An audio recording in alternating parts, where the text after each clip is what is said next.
cancelación de deudas es un capítulo nuevo, no existe hoy, también había sido incipientemente trabajado por la doctrina, especialmente en las últimas jornadas nacionales de derecho civil. Se colacionan a la masa las deudas, y las deudas de uno de los herederos que tiene a favor del causante, el heredero le debe al causante. Entonces va a colacionar esa deuda, que no pagó el heredero, porque si ya la pagó no colacionan. A lo mejor al heredero le conviene pagar antes esa deuda, y que no se le colacione la deuda a la hijuela. Entonces, no fueron pagadas, aunque sean de plazo no vencido. Esto es una excepción al derecho obligacional al tiempo de la partición 2397.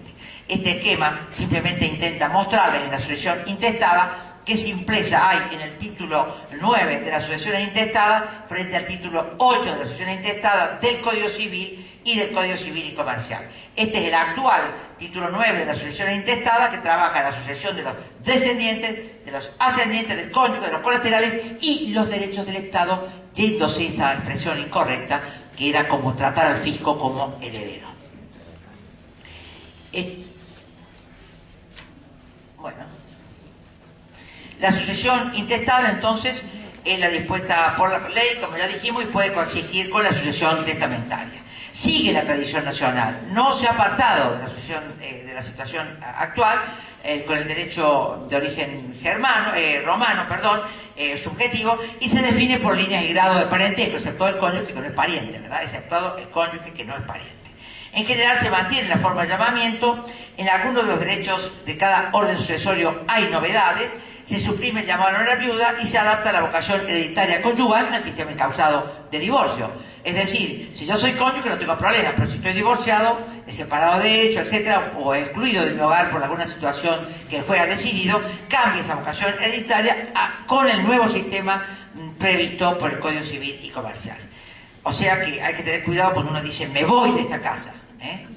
El supuesto de procedencia de la sucesión de los ascendientes, a falta de descendientes, heredan los ascendientes, dividen la herencia por igual los ascendientes si están los dos presentes. Si hay uno solo, lleva todo, como la pirinola, ¿no es cierto? Atención, porque he visto en los artículos de doctrina que se dice, no, la mitad, no, ¿con quién la mitad? O sea, dependerá si no hay representación en la línea recta ascendente, se mantiene ese criterio.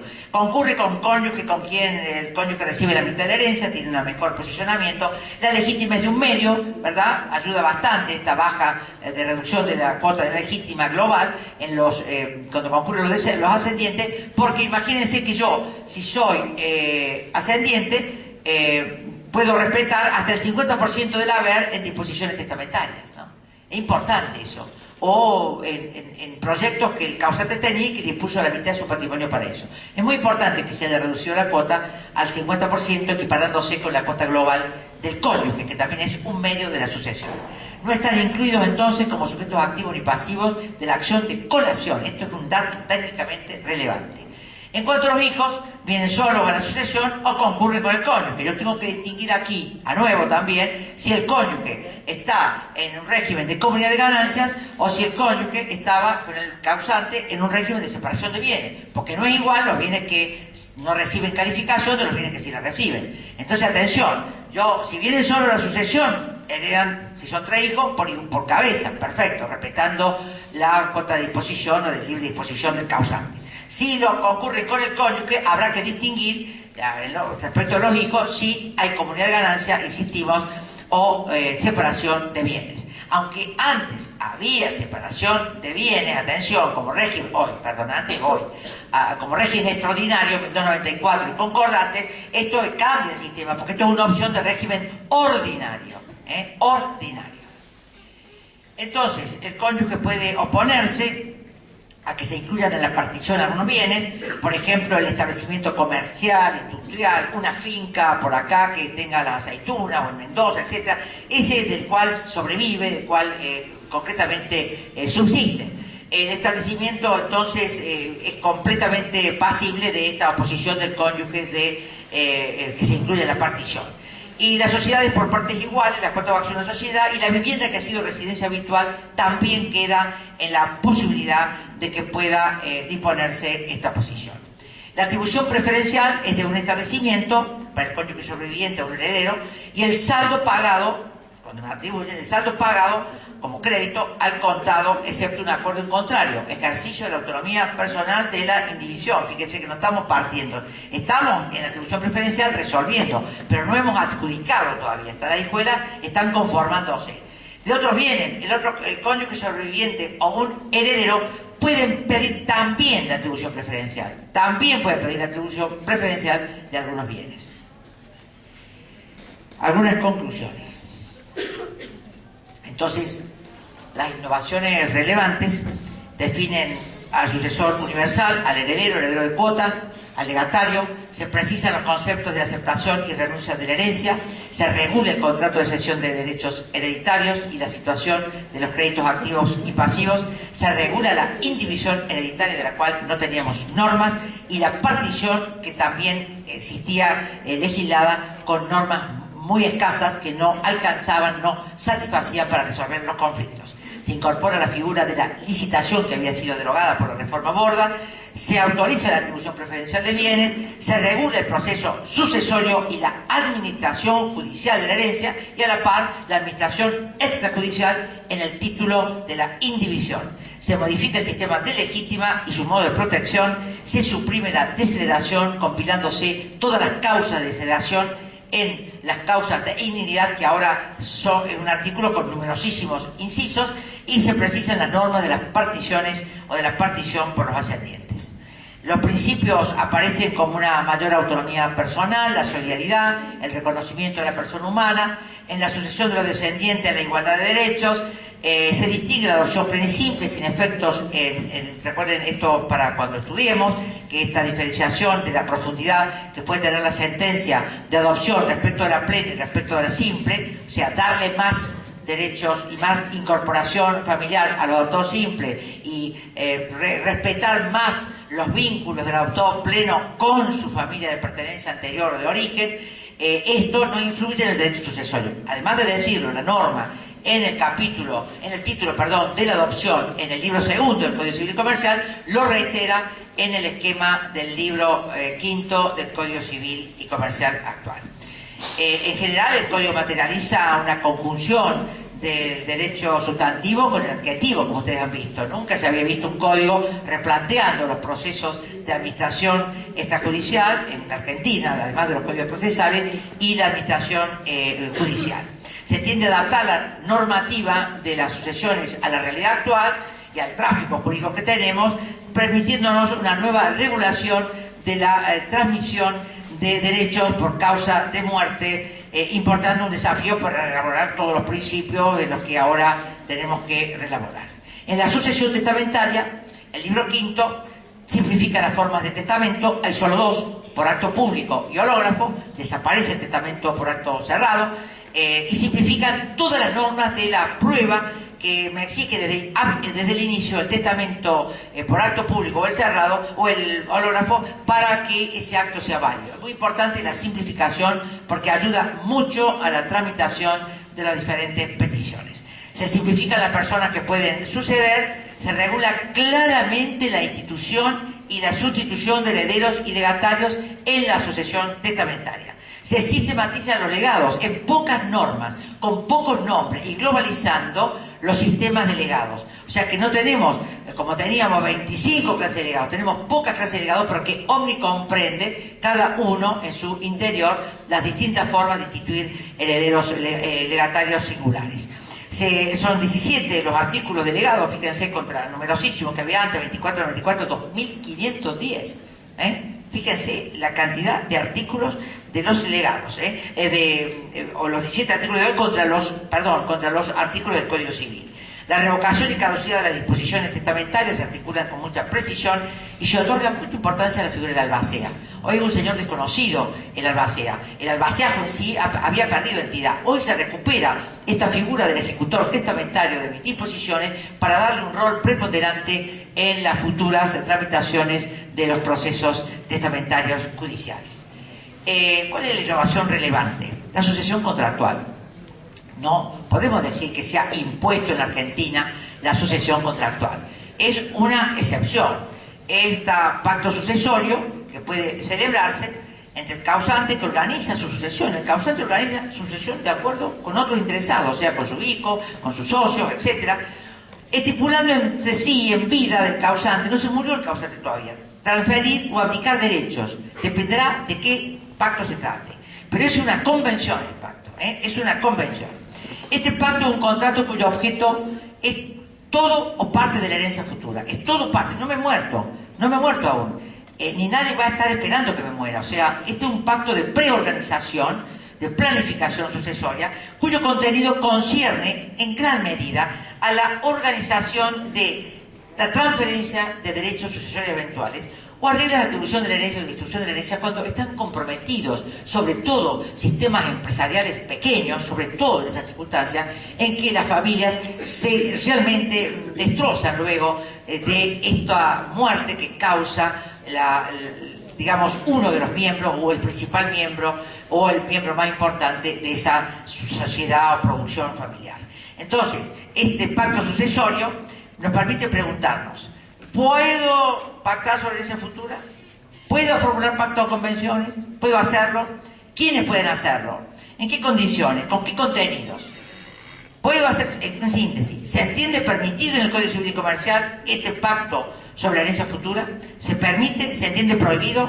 Nos parece que acá aparece el protocolo familiar, que no está legislado, no dice protocolo familiar en ningún lado de esta sección.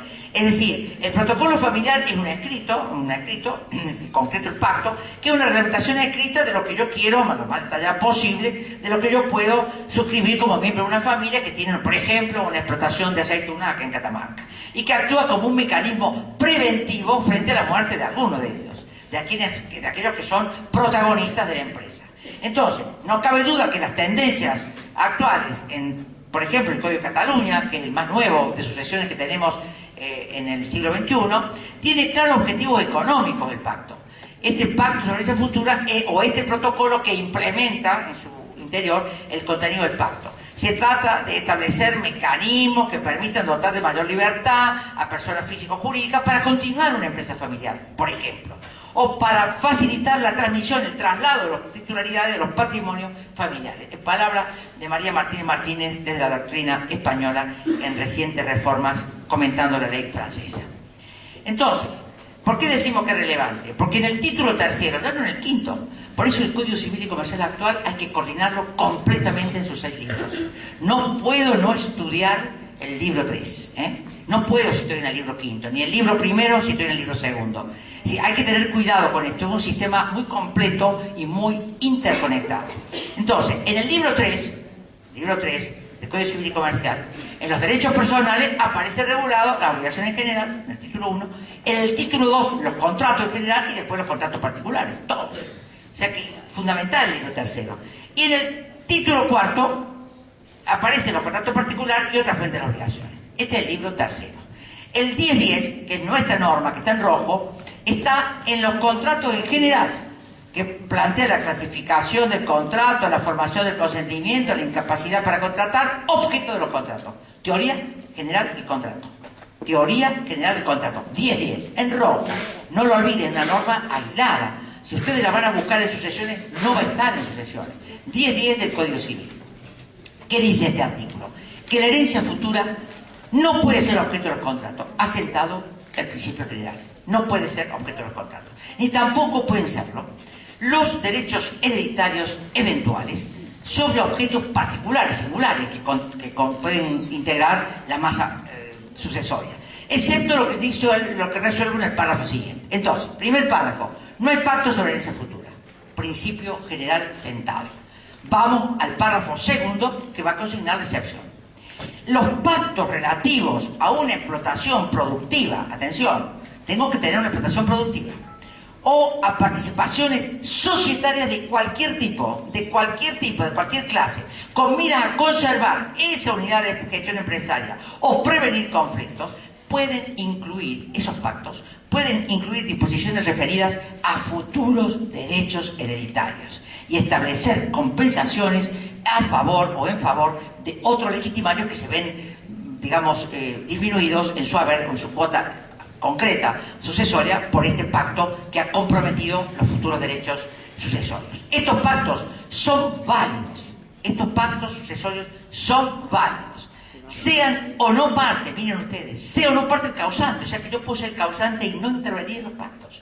Son mis hijos los que formulan los pactos. Como hoy está haciéndose en estudios importantes en la capital federal, de Córdoba, de Rosario y de Mendoza. O sea, esto no es un cuento tampoco. Esto ha venido de la realidad a integrarse acá al sistema de los contratos.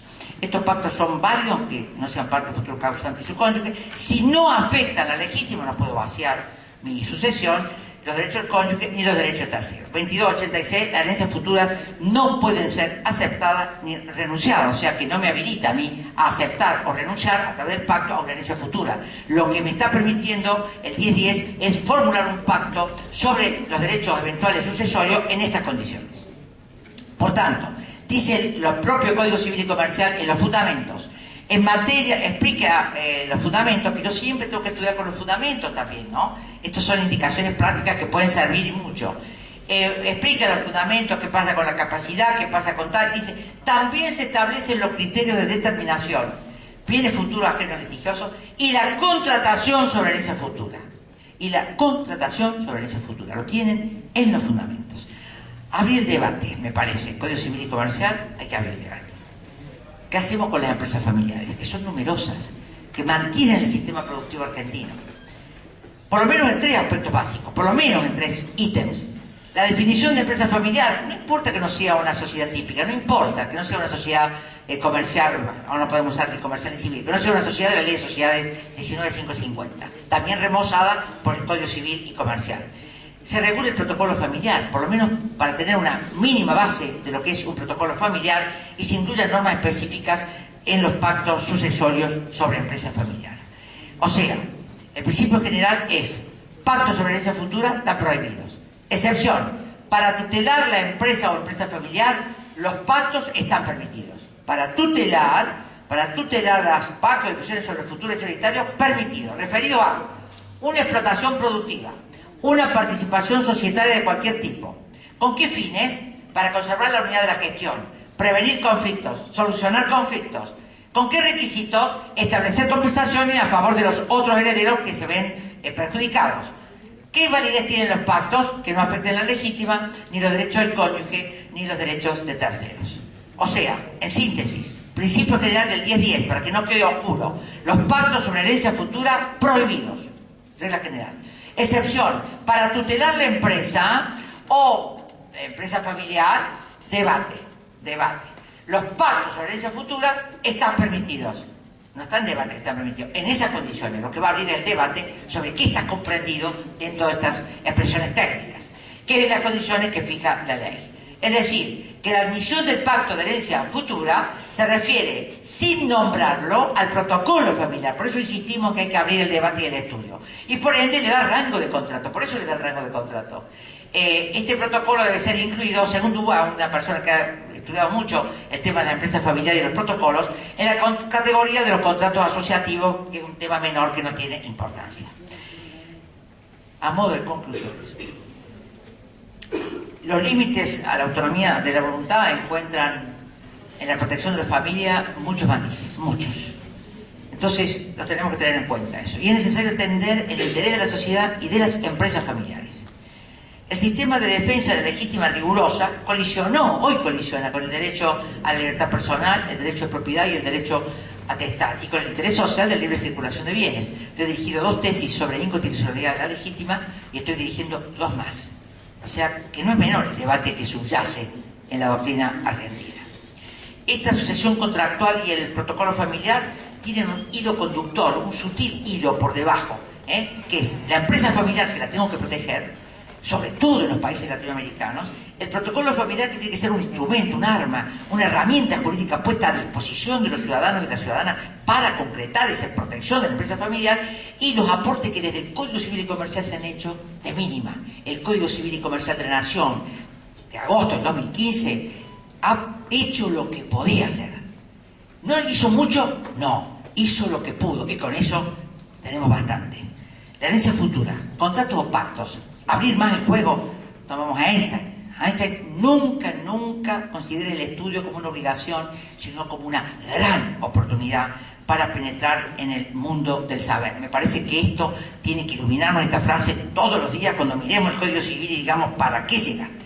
O sea, ha llegado para bien de todos, ha llegado para bien de todos y de todas. Me parece que esta frase de Einstein nos ayuda. La reforma del derecho de sucesiones me parece que merece estas dos figuras. No es para reírse, ya sabemos, no es una fiesta, pero tampoco es para estar llorando. O sea, hay que ponerse las pilas, estudiar y coraje para el cambio y para pensar entre todos. Me parece que esa es la frase del coraje entre todos y entre todas. Me parece que podemos construir un derecho diferente que la sociedad argentina se merece. Muchas gracias.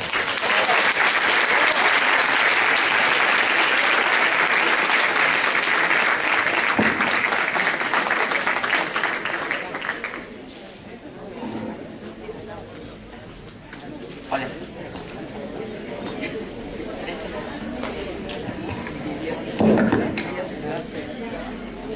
Hola. Sí, ¿alguien tiene alguna pregunta que quiera hacer a Vicky o a Mariela, que hablaron de adopción y responsabilidad parental? ¿No? ¿A la doctora Lloveras? ¿Dónde está Ana Poquet? Se acaba de ir, pero había una pregunta sobre que nos puede interesar a todos. Vicky, contestar a vos. ¿Cuál era la de la guarda? La de la posibilidad de que un papá menor de edad, adolescente, mayor de 13 años, pueda iniciar una acción, una pretensión alimentaria judicial representando a su hijo. Si necesita algún tipo de asistencia, algún tipo de apoyo, contar con el acompañamiento de sus padres. Esa era la pregunta. En realidad, el principio es que los progenitores adolescentes ejercen la responsabilidad parental, es decir, ejercen. Esto implica todo lo que conlleva ejercer la responsabilidad parental, incluso reclamar alimentos al otro progenitor o en el caso de los abuelos, a los abuelos, sean los suyos o los otros. Ahora, los problemas de representación, bueno, ahí hay un problema con la legitimación procesal y la representación procesal. Hay que pensar que también las cuestiones de representación cambian en el Código Civil, porque el reconocimiento del derecho al abogado y al propio patrocinio está en muchas normas. O sea, en muchas normas, incluso en hijos bajo responsabilidad parental que no tienen hijos, se les reconoce, por ejemplo, cuando hay algún conflicto con sus propios progenitores o para alguna toma de decisión, de lo que fuera, el derecho a tener su propio abogado. Con lo cual, esta cuestión del abogado del niño, que aparece fuertemente en todo el código, también es aplicable, por supuesto, porque el reclamo alimentario forma parte del ejercicio de la responsabilidad parental. Entonces, va a poder solo, sin necesidad de acompañamiento, ni asentimiento, ni apoyo, ni nada, reclamar a los abuelos, con el patrocinio del defensor. Pero hay que tener en claro que no solamente en este caso, que es evidente porque forma parte del ejercicio de la responsabilidad parental que está concedida a los progenitores adolescentes, sino en muchos supuestos el progenitor tiene derecho a su abogado. ¿Qué significa esto en lo concreto, en lo real? Que cualquier titular de defensoría, secretario de defensor y demás, que venga un adolescente a solicitar patrocinio, lo va a tener que patrocinar. Independientemente que venga con el padre o madre o quien fuera. Procesal y la ley. El grado de madurez, porque en el 26 hablan del grado de madurez y en el resto de toda la normativa habla de cuando hay conflicto, que puede intervenir cuando hay conflicto, salvo en el 26. Entonces habría que armonizar esas dos. Sí. Y hay muchas normas que dice el adolescente tiene derecho a patrocinio. En aquellas normas que dice el adolescente, ya está presumiendo que tiene madurez suficiente. Con lo cual, si estamos en la franja etaria, es decir, los criterios pueden ser la edad, en algunos casos, la edad establecida directamente, ahí voy, la edad establecida directamente en el código está presumiendo que tiene madurez suficiente. Incluso uno podría decir, no llega a la edad, pero demostrando que tiene madurez suficiente, también podría tener. Pero si tiene la edad, está cumpliendo una de las pautas que dice el código. De 13 a 18, que son estos adolescentes. O sea, no necesitan representantes. No necesitan representantes. Va solo. No. Se presenta. Porque la representación, acá hay que distinguir la representación civil, digamos, la representación de fondo y la representación procesal, que son dos cuestiones que están atadas y están de la mano. Nosotros educados en el derecho tradicional, es decir, como veníamos tradicionalmente, la representación procesal, y en casi todos los códigos procesales está muy atada a la cuestión de capacidad en términos tradicionales, en los cuales los niños no son niños, sino que son incapaces. Entonces, la lectura que uno tiene que hacer de las normas procesales está relacionada con el derecho de fondo. Entonces, no podemos leer más el código procesal sin tener en cuenta los cambios de capacidad de fondo del código civil. Con lo cual, no podemos insistir con las cuestiones de representación procesal como si no hubiese modificaciones en la capacidad civil en el derecho de fondo. Porque la representación procesal es una consecuencia de la representación genérica del 101, inciso B, que el código, estoy hablando en artículos del Código Nuevo, que el Código Nuevo reconoce en los progenitores, igual que antes. Es decir, los hijos menores de edad ejercen sus derechos a través de sus representantes. Sus representantes son los padres. Entre ese ejercicio de derechos está la representación procesal, el accionar. Ahora, como el código de fondo dice, no lo voy a hacer detallado, pero hay muchas normas, que dicen, en este caso puede ir con su propio patrocinio, en este caso puede ir con su propio patrocinio. No solamente en cuestiones en que haya conflicto de intereses, sino por el solo interés, que el 26 lo dice como principio general, y hay muchas normas que lo refuerzan, por ejemplo, en todos los trámites relacionados con sistema de protección o adopción, en el proceso de guarda, en el proceso de la situación de adoptabilidad, en todos estos, es parte el hijo. Es decir, nos quiebra el principio procesal de biparte. Todo esto es un cambio muy importante y muy radical que ya venía sucediendo por lectura de la Convención de los Derechos del Niño, por la interpretación que se le da al artículo 12 de la Convención en cuanto a la defensa técnica, además de la defensa material.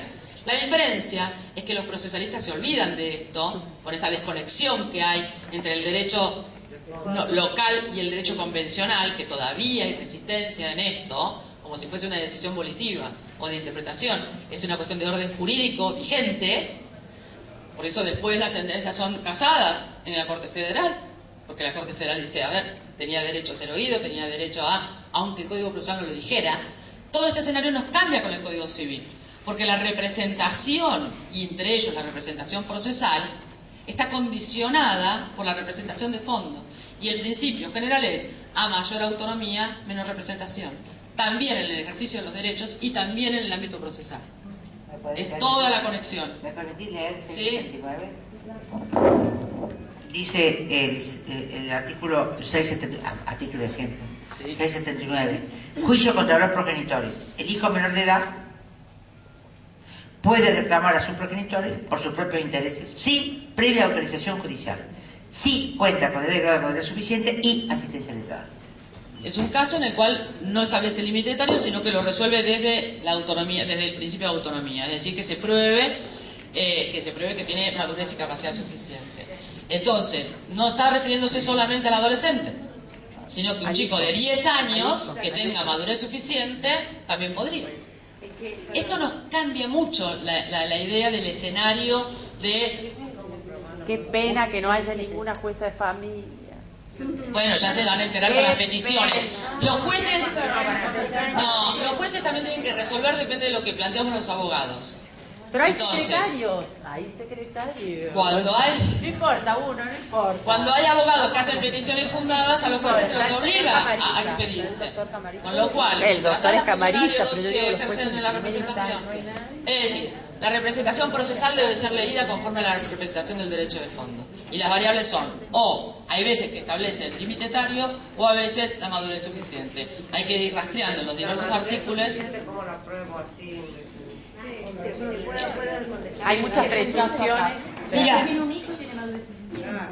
Mira, hay varias leyes que están vigentes que dan esa pauta. Por ejemplo, la Ley de Salud Sexual y Reproductiva legitima a las personas en edad fértil a interesarse sobre sus derechos sexuales y reproductivos y su plan de vida y su proyecto de vida. Eso te da la pauta, por ejemplo, de que una mujer a partir de los 9, 10, 11 años, un varón a partir de los 10, 11, 12 años, puede acudir a un establecimiento sanitario a pedir que se le informe sobre cuáles son sus derechos o que se le informe sobre su salud sexual y reproductiva, por ejemplo. Entonces, Para el niño tiene que ser oído sí o sí en todos los procesos que le atañen y no sin diferenciar. O sea, hay mucha ley, la ley de violencia 24417 o la ley de violencia de ustedes, los niños pueden denunciar. Entonces, cuando las leyes le dan posibilidades a los niños... Presumen la capacidad. Exactamente. Presumen la capacidad Lo mismo autonomía. que en la ciudad autónoma, la ley 153, que es la ley de salud, dice que el que un adolescente vaya a un establecimiento sanitario a interesarse